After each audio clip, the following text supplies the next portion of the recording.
In this video, I'm going to walk through what you can do to lengthen the body in preparation for upward facing dog. A lot of these poses and the ways you prop for these positions can be found in Yin Yoga. So if you enjoy Yin Yoga, then feel free to do that because that will prepare you. So the main things I want to focus on is getting the torso ready. So you can always also focus on releasing the hips. But that kind of is going to lengthen out the video quite long. So I'm mostly going to focus on the torso and lengthening the front of the torso. So in lengthening the body, the first thing you can do is Sphinx pose, supported Sphinx pose. But remember, this is a back bending pose, and even though we are going to be supported and propped, it is still a back bending pose. And your lower back is still going to be in a very vulnerable position. So you kind of want to prepare the spine for what you're about to do. You always want to do cat and cow to kind of prepare the spine. So when you're wanting to lengthen, you can assist yourself by preparing with a supported child's pose. A supported child's pose kind of helps the spine lengthen, also opens up the hips a little bit, gets them prepared for the supported Sphinx pose. So you can first start in supported child's pose. If your heels, or if your hips easily touch the heels, you may not need support underneath the hips. You would just lean forward and see if the hips stay on the heels. If the hips want to come off the heels, then you definitely always want to use something under the hips. But even if your hips are on the heels, it is always nice to give the hips just a little bit of support and help. So I like to use 1 or 2 blocks. You can have the block in this direction or this direction underneath your hips. So you'd be placing the hips on the block. So you'd be sitting on the block. You can also do 2 blocks. And then you can use 1 to 3 pillows. You can also grab a rolled up yoga mat, place it long ways in front of you, and then place the pillows on top of that. So I'm going to use 1 block and sit on it, and then grab my 2 pillows, place them out in front. So as you exhale, you'll just lean forward, open the arms out to either side, and you can turn the head to one side or the other. And you would just relax here. I'm inhaling to come up anyway. You would just relax here for anywhere from 1 to 5 minutes, just really allowing the back to relax. Make sure to change your head from one side to the other. Whenever you do lift your head up or come up out of this position, you want to take a nice inhale, helping and assisting yourself to come up out of it. After you do that, then your spine is ready to move into supported Sphinx pose. You can do supported Sphinx from the pillows this way, but it's not the best way. You do want to, this is the better way of placing your pillows in this direction. You can use pillows or you can use a bolster. If you use a bolster, you want a bolster that has a little bit of cushion, just like your pillows, a little bit of give, because you're going to end up supporting your ribs, and it can get really uncomfortable if your bolster is really firm. So I recommend you start with pillows from your bed, and I would not start with a lot of pillows really high up, especially if you're not quite ready for that full back bend. It takes a while. It took me about 2 years to move from a lower bend in my back to a more higher bend in my back. The other thing you want to do is grab one of your yoga blocks and place it in front. This position of the block will give you a higher back bend. This position of the block will give you a lower back bend. And this is what I'll demonstrate to you is where I started off with this supported Sphinx pose. Place your hands on the pillows or the forearms. You're going to want to aim the base of your ribs for the back of the pillow. Walk the legs out and land your ribs onto the pillow. And just kind of feel it out here, just kind of like in a supported plank-ish kind of pose, and just kind of feeling out. Walk the legs as much as you need to. Point the toes and the knees in towards the center line. And then you can relax the legs. That's the beautiful thing about supported Sphinx, is you get to relax. At least the legs. And then you're going to slide or walk your elbows forward and then rest your forearms on the block. So as you can see, this is not a very high arch in the back. This can be kind of low. The more support you give to the back, the less of an arch you'll have. The more support into the hips also. Like if this is really uncomfortable for you, like you're really struggling with this, then get another pillow and place it under the hips. So let me grab another pillow and show you. So let's say when you try to do what I just did, you felt lots of twinges in your lower back, really lots of discomfort in your lower back. Grab another pillow. It can be a pillow from the couch or your bed or whatever. And you want to aim your hips for that pillow. So forearms to this pillow, hips to that pillow, ribs to the front pillows, and then walk or slide the elbows forward, resting the forearms on the block. This will take some of the pressure out of the lower back because it creates less of a back bending pose. As you can tell, this is a lot less of an aggressive back bending pose. And the point of supported Sphinx is to allow the front of the body to lengthen and to slowly strengthen the back of the body. And you're like, how does this pose, the supported Sphinx pose, strengthen the body? It does. It'll activate very gently your lower back muscles, and it'll let them kind of gently engage to support you. And you'll slowly grow stronger over time. So you'll stay here for anywhere from 1 to 5 minutes, gently squeezing the shoulder blades towards your spine, reaching your chest forward, pressing your hips into the ground. Also gently activate your pelvic floor and gently press your belly button towards the spine.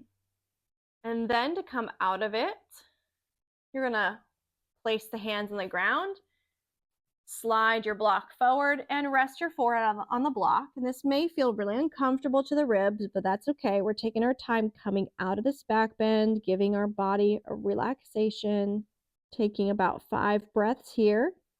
And then on your inhale, lift your head, walk your hands if you can to directly beside your pillows or behind the first set of pillows.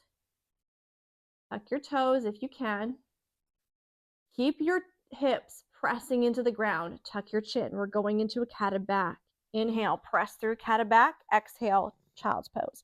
Keep those toes curled in this child's pose. Good. So let's say you're one of those that upward facing dog is not a struggle at all.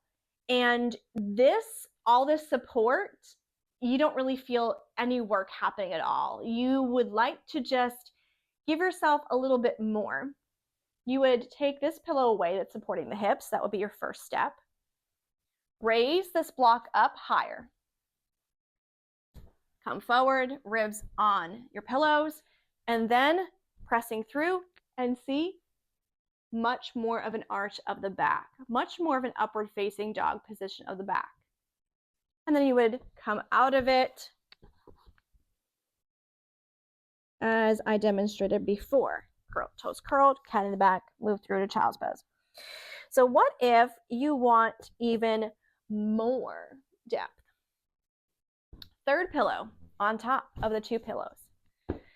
Yoga block up to that high position you had before. Forearms on the bolster.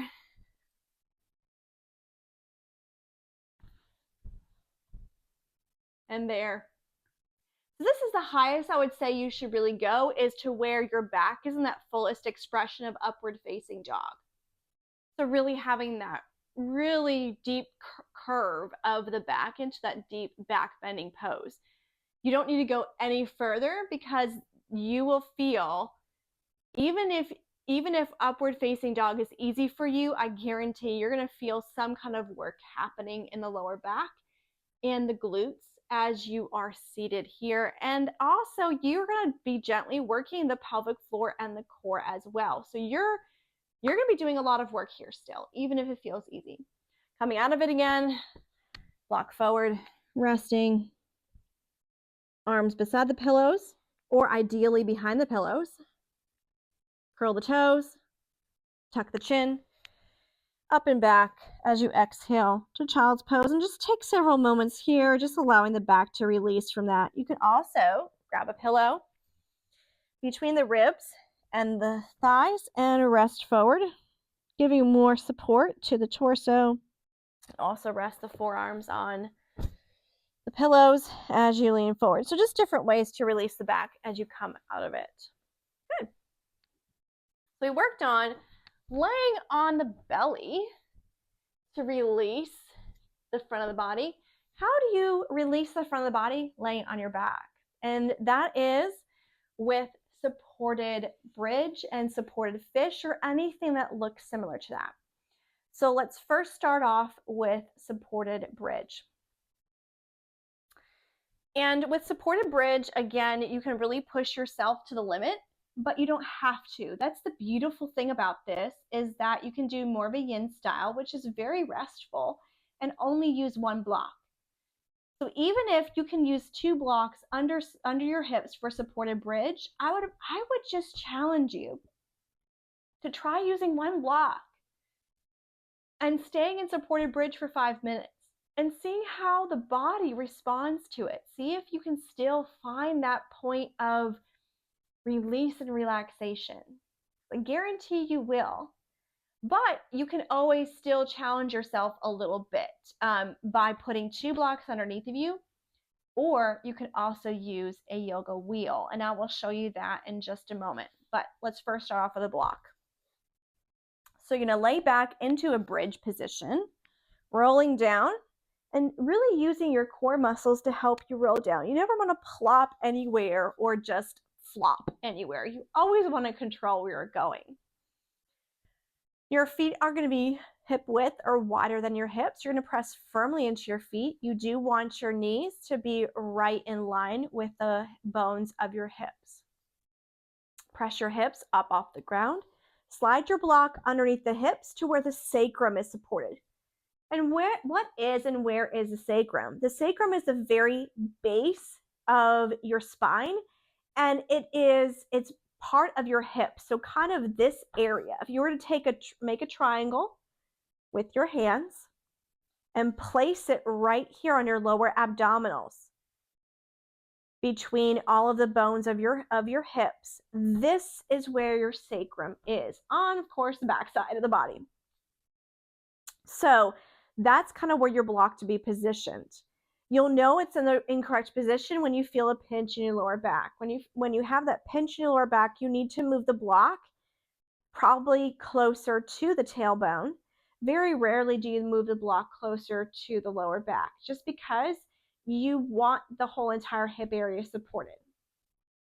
The next is you'll bring your arms into that cactus position or football goal.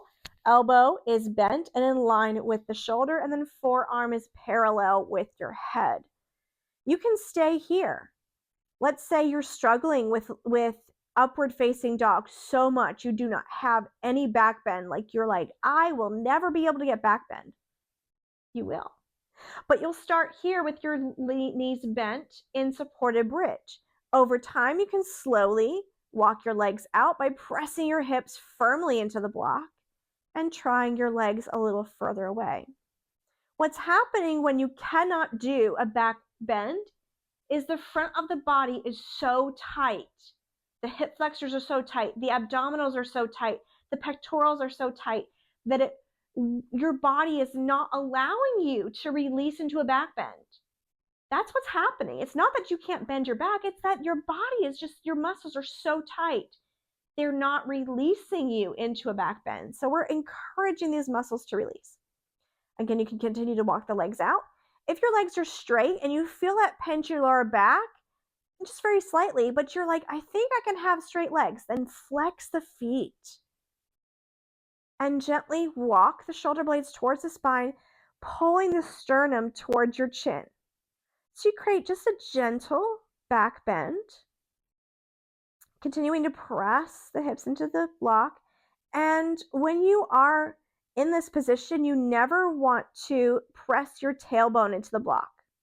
You always want to reach your tailbone towards your knees, bringing the hips into neutral. You always want to have a little bit of like a tucked sensation of your hips, and flexing the feet helps with that. If you want to feel that back bend sensation, You gently tuck the hips and squeeze the shoulder blades to the spine, reaching the sternum towards the chin. To come out of this, arms by the sides, press the hips into the block, walk the feet back towards the block, lift your hips up, lower down. Always do a reverse to give your back a break, pressing your lower back into the ground. Nice deep breaths. And then to come up, you'll either roll onto your side and press up, or inhale and roll up. So I mentioned the wheel. So the wheel is for those that are not in the beginner level. You should take about a year or two of yoga before you try using the yoga wheel. And I say that because you want to understand the alignment of the body before you try using the yoga wheel, because the yoga wheel is going to push you to your limit of back bend. And it has taken me 3 to 4 years to get to the point where I am comfortable using the wheel for back bend. And you're like, 3 to 4 years? That's crazy. I know that is crazy. But sometimes that's how long it took me to lengthen the front of my body for my back to release over the wheel. So let me show you the yoga wheel. So this is the yoga wheel. It's not only used for back bending, it can also be used for forward bending. You can use it to support your chest as you forward fold by placing it lengthwise here and leaning forward. It's a great tool. You can also sit on it to work on squat, but that's a whole nother videos. Anyway, back bending, getting back to back bending. For you that have long hair, make sure you tuck your long hair away, because as you back bend over this, your hair will kind of drape on the back of the wheel, like so. And as you continue to roll back, your hair will get caught in the wheel and you'll get stuck. So you don't want that. So tuck your hair away, out of the way. And to roll back onto the wheel, you first want to bend the legs into a squat position. Let me move this block out of the way. You actually no, let me bring the block close because you might need it. So you're gonna bend the legs and press into your feet. You want to push from your feet. You'll also want to press your hands into the block to help, into the wheel to help press the wheel into your spine before you roll back, because you want the wheel close to your spine. And then you're going to exhale and arch back onto the wheel. If you can't even get the shoulder blades to touch the wheel, then you're going to use your block. You're going to press the hips up off the ground. You can press into the wheel to help with that. Sit on the block, and that'll lift you up enough to be able to roll back. So then you're going to just start slowly rolling back onto the wheel, making sure your head touches the back of the wheel. So you might need to adjust the wheel to where your head touches so that your neck is supported. You can start here. This is like a supported fish position. But to do that supported bridge, let me come up because I think I've got to move forward a little bit more on my mat. So to do a supported bridge with the wheel, you're going to roll onto the wheel. Keep the hips pressed against the wheel. Use your feet. Walk back. Look towards the back of your mat. Hands on the ground for some good reference point. Oops. I'm going to put my hair away again. Roll until the top of your head touches the mat. As you can tell, my feet are still pressing into the mat, and I'm using my feet and my legs to do this, not my arms, not my back. Then you're going to tuck your chin and keep rolling until the wheel is right underneath your sacrum. Remember, that's right here. Your chin is tucked and the base of your head is touching the ground. What if the base of your head cannot touch the ground? You use a block. Bring a block around, put it underneath the head. Actually, what will be better is a pillow. So a pillow can also support the shoulders. So a pillow would be better to make sure the shoulders and head are supported. But this is supported bridge on the wheel. And you can see it's a very aggressive back bend. This takes a lot of work, a lot of release. You ideally want to get to the point where you can straighten your legs, but you never have to get there. On your inhale, you will slowly walk using your legs. Arms out, head back on the wheel, hips down. Slowly walk to where your hips touch the ground, or you've got a block underneath the hips, wherever you need. Knees are open, feet are open in a squat position.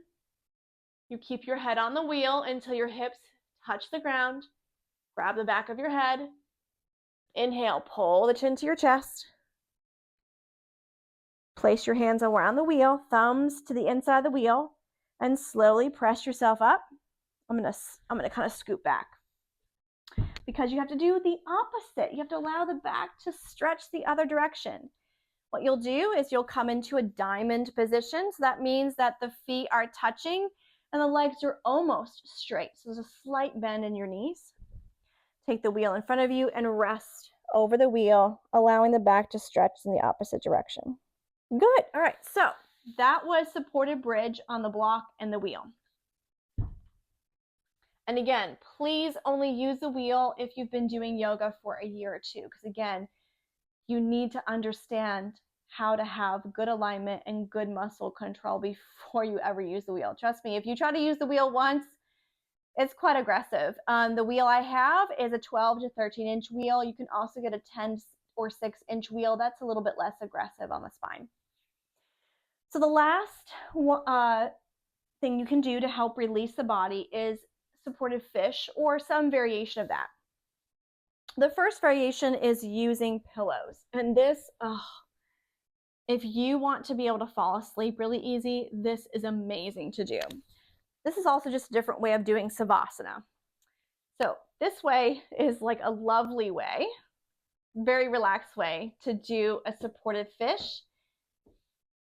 You'll place the base of your ribs on the very edge of the pillow or the bolster. You'll lay back so that your whole entire torso and head are supported. You'll open the arms out, shoulder blades gently towards the spine. You can keep the legs bent or straight, and then rest here until you fall asleep or for 1 to 5 minutes. Really, really, really great, wonderful thing to do. To come out of it, inhale, bend the knees, pull the knees into the chest, take a moment to gently release the other direction. You can roll onto your side or you can inhale, come up.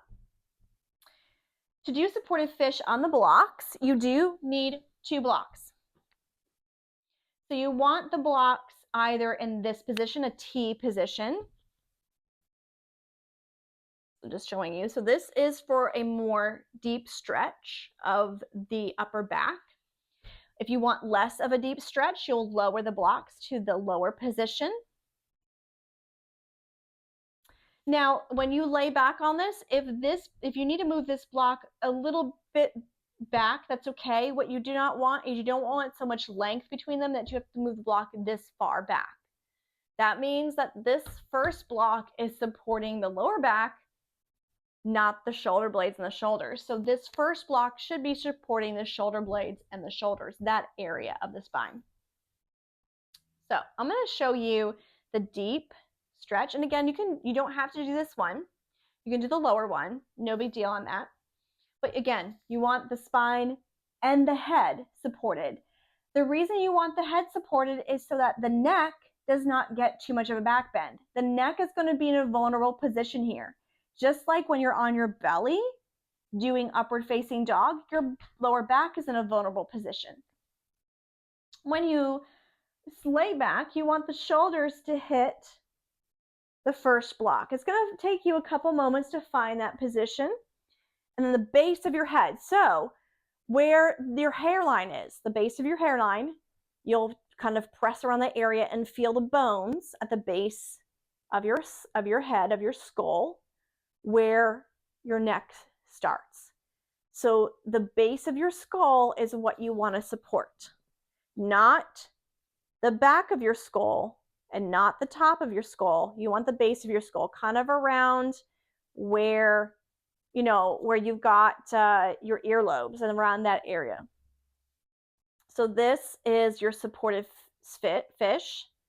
Legs can be bent or legs out straight, hand or palms up, and arms can be, if the arms are really close to the torso, palms down. It just makes it easier. It feels easier. Palms up, slightly away from the body, or you can reach the arms into a T or even higher for a deeper stretch of the pectorals and the fronts of the shoulders. So this gets the pectoral muscles more and the chest muscles more than it does the lower abdominals and the hip flexors. So this is the upper body release for upward facing dog. And again, you can do this from 1 to 5 minutes. And then to come out of it, you're going to take the weight of your head into your hands. Squeeze the elbows together. Inhaling, coming up, you do most likely want to bend the knees. Place the hands and arms on the ground, and it's going to feel a little awkward coming up, but just press yourself up. Remove the blocks, and then you can come laying down, knees into chest. Now, one last thing. What if you cannot get the knees towards the chest? What do you do? Because there's some people that they just struggle either for mobility sake, or they just can't get the knees into the chest for other reasons. So you're going to take a block or a bolster or something and place it down by where your feet are, and just lift your feet up onto that block or bolster and just let the knees rest closer to the chest so that you can really press the lower back into the ground. So that can be the modification for knees to chest if you struggle with that. And then, as always, you can roll over to your side, or you can inhale and come back up to seated. So I hope that that was really helpful in you understanding how to release the body for upward facing dog so the upward facing dog can become easier.